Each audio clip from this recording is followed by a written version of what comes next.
Here today, Jefferies chief market strategist and CNBC contributor David Zervos is back. Always good to see you, Z. Welcome. Great to be here. What do you make of this inflation versus margin story in PPI today?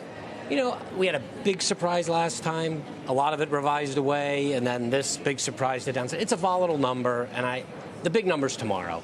But it's great news. I think it feeds the narrative that many had hoped for, and it takes us back to kind of where Steve was going with thinking about these employment data, which if you look at the revisions, and I know you guys have talked about them a lot, it's 1.5 million jobs that have been revised away in 2024. It's an incredibly large number, and I think really pivots the story much more back to the employment side of the mandate, since that was such a big part of why they were sticking with these higher rates than many had thought reasonable and restrictive rates that we've been talking about. Right. Does that mean a 50 is deserved? I would certainly argue for that, and have for a while now. I think to get it is a political hurdle. You'll probably see dissents on both sides, whether we go 25 or 50. The question is how many dissents we get, from either side of this debate. That's going to be, I think, the more interesting part of this meeting. Are you seriously thinking about 75 basis point cut next week?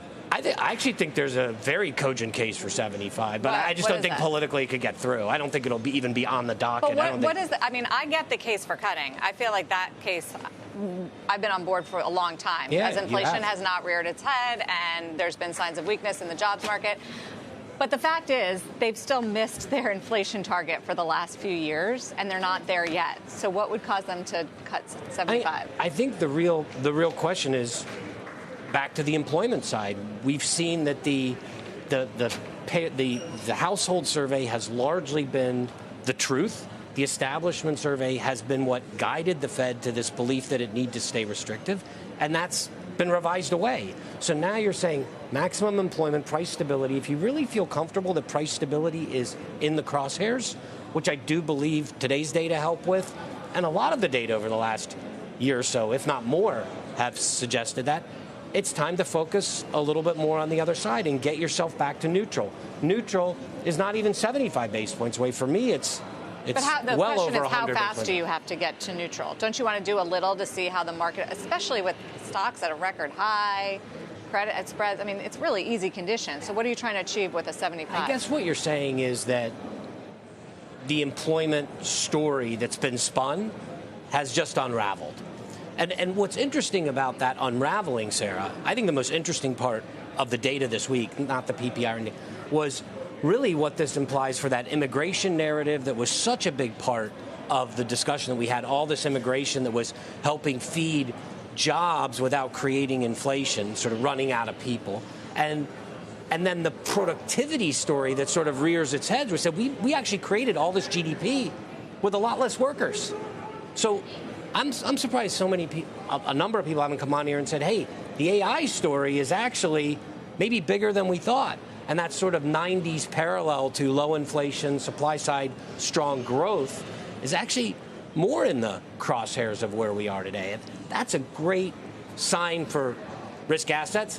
It's also a sign that policy is just way too restrictive because we're going to have these disinflationary pressures that come through. So I think you can make an argument, an aggressive argument, that it's time to kind of really put it in reverse and say, hey, we made some mistakes, but I don't think the Fed will do that.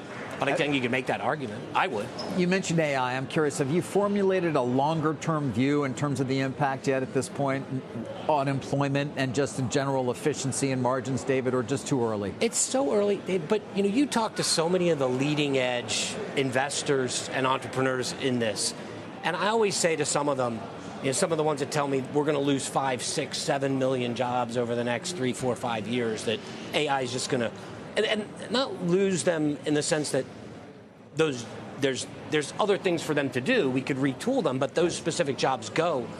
I think if some of those folks were sitting at the Federal Reserve today, they would actually be cutting even faster. They would be looking at their projections of this transition and go, we need to ease this transition and get people thinking about what the next job is for them, because a lot of these jobs are just going. And that's the story of these revisions to me. The story of these revisions to me is actually, I think we could see some really large increases in productivity data revisions if we did produce this much GDP with 1.5 million less jobs. But do you think, to your point, if I'm an employer and I'm looking at, all right, my rates are coming down, but this new productivity tool is so powerful that I'm not going to be adding employment no matter what rates do.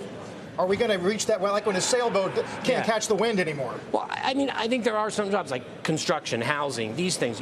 AI is not going to build a building. Okay, so you talk to people in the real estate business that are really hurting because of rates, but they're also hurting because the cost of construction is very high and they don't have the workers and they want to get the workers.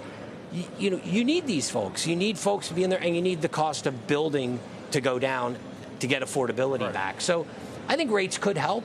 I think rates could spark some of these other jobs. But I go back to what I was saying to David earlier. There's just a whole cohort of jobs that you kind of think, they're gone. They're just gone. And they may be gone a lot faster than you think. The dislocation could be significant. Yeah. And so getting those rates down, if your mandate is maximum employment and price stability, you got to be thinking about that over the next 2 or 3 years. And I think that's something that hasn't been a focus at the Fed because they've seen this establishment survey just come out strong, 150, 160, 200,000 jobs. And all of a sudden we're looking back, it's going, hey, that was just 30K. That was 25K. It's like, really? Those were the numbers?